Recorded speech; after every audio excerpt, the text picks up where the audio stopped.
Hello everyone, welcome back to my YouTube channel Travel and Explore with Manoj. వాది దర్బాద్ part 1లో ఉన్న విశేషాలు ఏంటో మీరు ఆల్రెడీ చూసే ఉంటారు. ఆ వీడియో మీకు బాగా నచ్చిందని అనుకుంటున్నాను. సో ఈ వాది దర్బాద్ పార్ట్ 2 పార్ట్ 1కి కంటిన్యూషన్ అనమాట. సో ఈ పార్ట్ 2లో ఉన్న విశేషాలు ఏంటో ఇప్పుడు నేను మీకు చూపించబోతున్నాను. Let's get on to the video. Friends, part 1లో చూపించినట్టు మనం హైవే మీద నుంచి రైట్ డైవర్షన్ తీసుకోవాలన్నమాట. సో డైవర్షన్ తీసుకున్న తర్వాత ఒక రౌండ్ అబౌట్ వస్తుంది. ఆ రౌండ్ అబౌట్ నుంచి మనం లెఫ్ట్కి తీసుకుని స్ట్రైట్గా వెళ్ళాలి. స్ట్రైట్గా వెళ్ళిన తర్వాత మనకి ఒక రౌండ్ అబౌట్ వస్తుంది.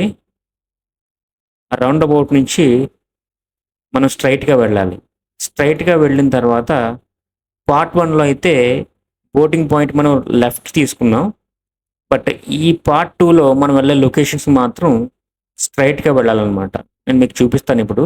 సో మనం ఇలా వెళ్తున్నప్పుడు లెఫ్ట్ డైవర్షన్ ఉంటుంది, బట్ మనం స్ట్రైట్గా వెళ్ళాలన్నమాట. ఫ్రెండ్స్, చూస్తున్నారు కదా, వ్యూ చాలా బాగుంది. మనం వెళ్ళబోయేది కొండపైకి అనమాట.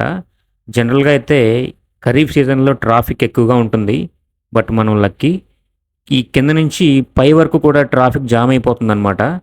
సో ఇక్కడ నుంచి యాక్చువల్గా 40 మినిట్స్లో మనం వెళ్ళిపోవచ్చు, కానీ మనకి 1 అవర్ తర్వాత 1.5 అవర్స్ పడుతుంది అనమాట ట్రాఫిక్ ఉంటే కనుక. సో మీరు ఎక్కడ చూసినా సరే ఈ అవుట్లెట్స్ అనేవి మనకు ఖచ్చితంగా ఉంటాయన్నమాట ప్రతి టూరిస్ట్ స్పాట్ దగ్గర. సో అక్కడ మనకి మండి రైస్, తర్వాత కాబూలీ రైస్, వీటితో పాటు గ్రిల్ చికెన్ కూడా దొరుకుతుంది అనమాట.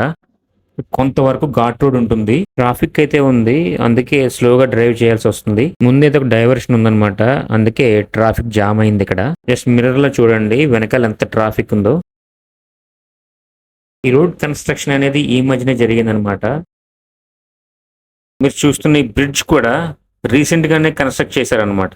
ఎందుకంటే ఖరీఫ్ సీజన్ లో ట్రాఫిక్ అనేది ఎక్కువగా జామ్ అయిపోతుంది ఈ రూట్ లో. ఈ రోజు కూడా ట్రాఫిక్ చాలా ఎక్కువగానే ఉంది. సో ఇలా స్లోగా డ్రైవ్ చేసుకుంటూ వెళ్ళాలంటే చాలా చికాకు వస్తుంది. మీరు చూస్తున్నారు కదా, ఈ కనపడే గ్రీనరీ అంతా కూడా ఖరీఫ్ సీజన్ లో మాత్రమే కనపడుతుంది అనమాట, అంటే రైనీ సీజన్ లో.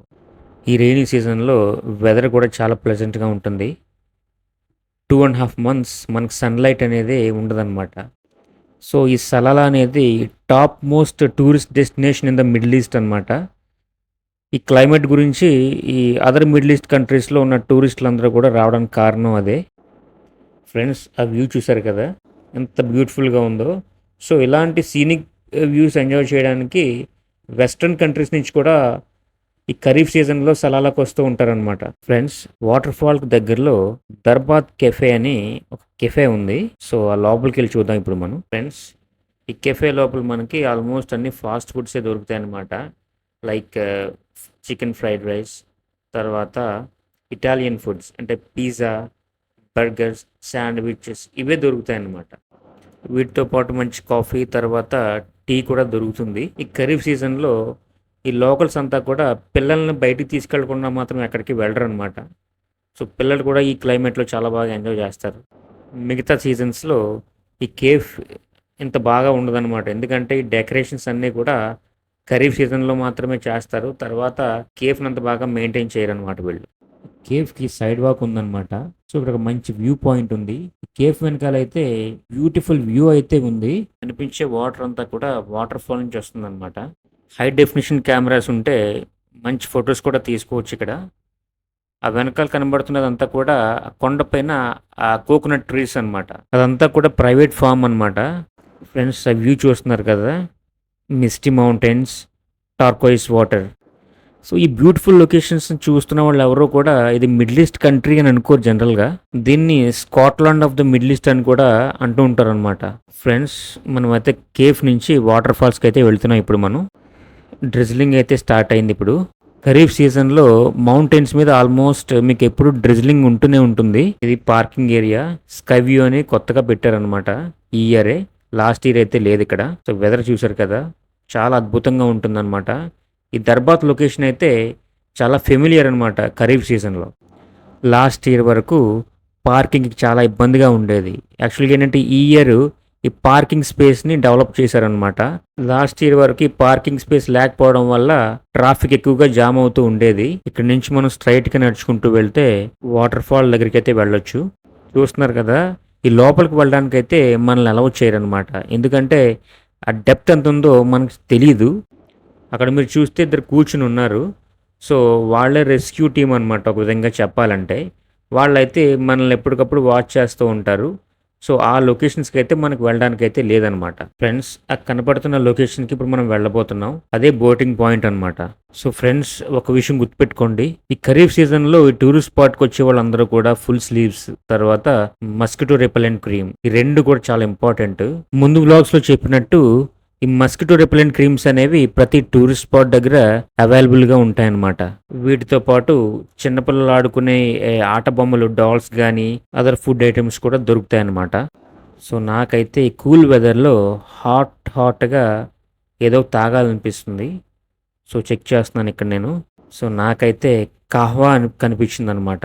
కాహ్వా అంటే బ్లాక్ కాఫీలా ఉంటుంది, బట్ అంతకన్నా చాలా చేదుగా ఉంటుంది. సో అరబ్ నేషనల్స్ ఎక్కువగా తాగుతారనమాట ఇది.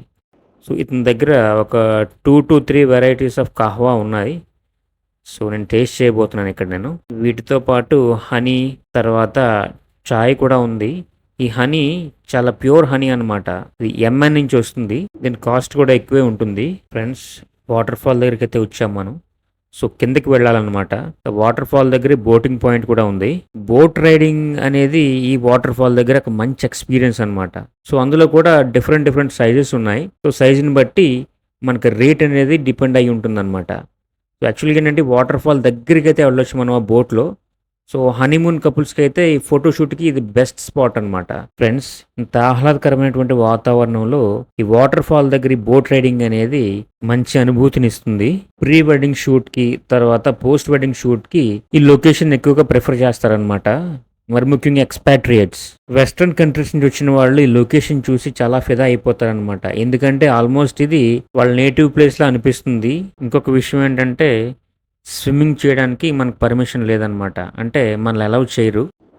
ఫ్రెండ్స్, దర్బార్ పార్ట్ 2 బాగా ఎంజాయ్ చేశారని అనుకుంటున్నాను నేను. So next video Darbar part 3తో మరిన్ని ఇంట్రెస్టింగ్ విషయాలతోటి నేను మళ్ళీ మీ ముందుకు వస్తాను. ఓకే, అంతవరకు టేక్ కేర్, బాయ్.